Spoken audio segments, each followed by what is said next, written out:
What is happening, guys, and welcome back. And if you're new, welcome. I'm CJ.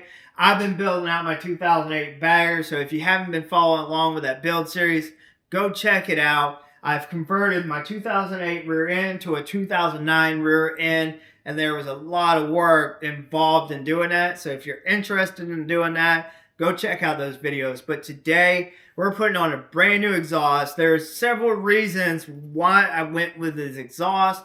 One is it's a great company. I've heard great things about them, so I wanted to give it a shot, and the company is TBR. The other reason is I took off my Sidewinder 201 exhaust because it was a full-length exhaust. So with the wider swing arm, I was thinking the full-length exhaust would run into problems without doing some bracket changes on it. So to kind of eliminate that, I went with a Shorty pipe from TBR. So I'm really excited about putting this on the bike, get rid of that black look and go with a stainless. But enough being said, let's open this and show you what's all in the box, guys.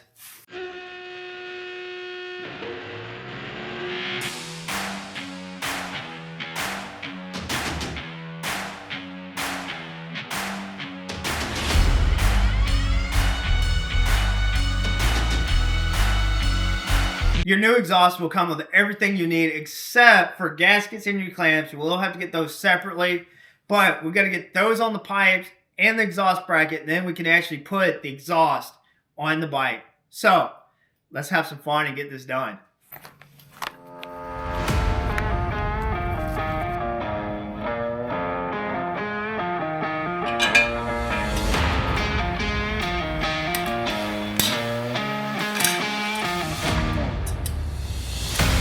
With changing out your exhaust, it's a good practice to replace your retaining clip. And as you saw, it was a struggle to get it on, which is a good sign, guys, because I know it's gonna hold. If it's easy to get on, it's probably weak and it's gonna break. And if that thing breaks, you're going to have an exhaust leak. The other thing is you wanna make sure you're putting your flanges on the right way. So you want the recess to go over that retaining clip. You don't wanna put them on backwards because then you're gonna have to take that retaining clip back off and flop them around. So that's just more work. Now with running wideband, I'm not gonna need any of the adapters they provide. So they send two different types of plugs, one for O2 and one for just capping it off. So if you don't have wideband or O2 sensors, you can cap this off and not have an exhaust leak as well. But since I got wideband for the ThunderMax, I just screw that in, tighten it up, and good to go.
While everything is loose on the pipe, this would be the time to figure out your routing. Since I'm not running an ABS system, I'm able to put all the wiring in that location where it's clean and not going to be pinched.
That's already starting to look amazing, guys, putting this new exhaust on.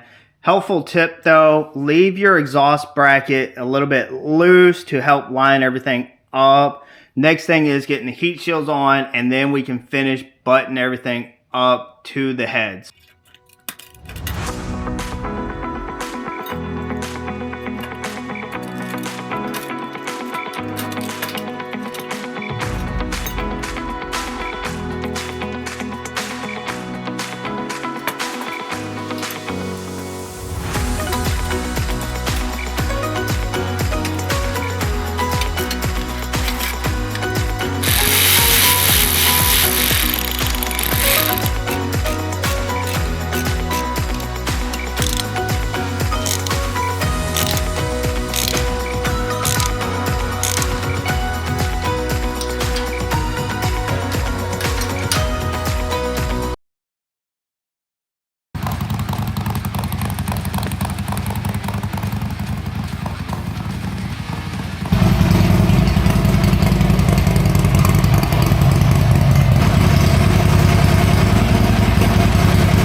Well, guys, that pipe just sounds mean. It's a lot louder than my sidewinder that I had on the bike.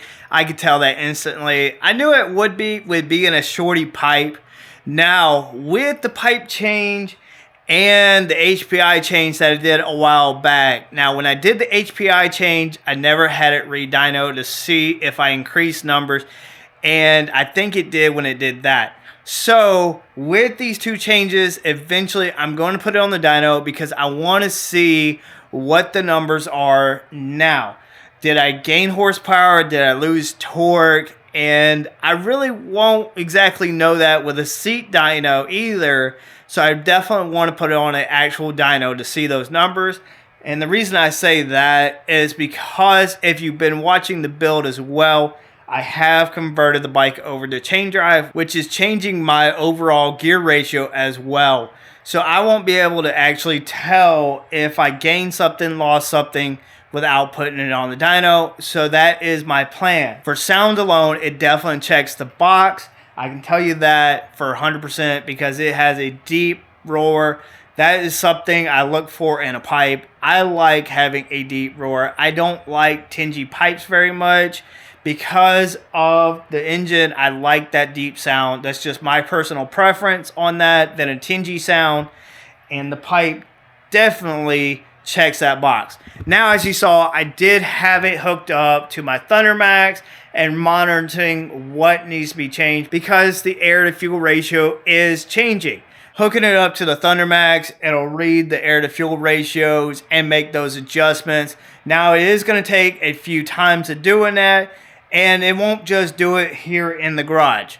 So once I have the bike completely done, can take it out multiple times, ride it, come back, hook it up to the laptop, do the auto map, and it'll write all that and make those adjustments because I guarantee when I first take it out, it is going to be a little bit rough on the bike because it's off on the air to fuel ratio. But I hope this helps you out to install a Two Brothers Racing Shorty pipe on your bike. Real simple. And what I really like too is because of the two different pipes, you're not having to struggle with putting the whole piece on. You can focus on individual pieces like dual exhausts, and that makes it so much easier instead of having a full head pipe, having to get it on the back side and front and struggling.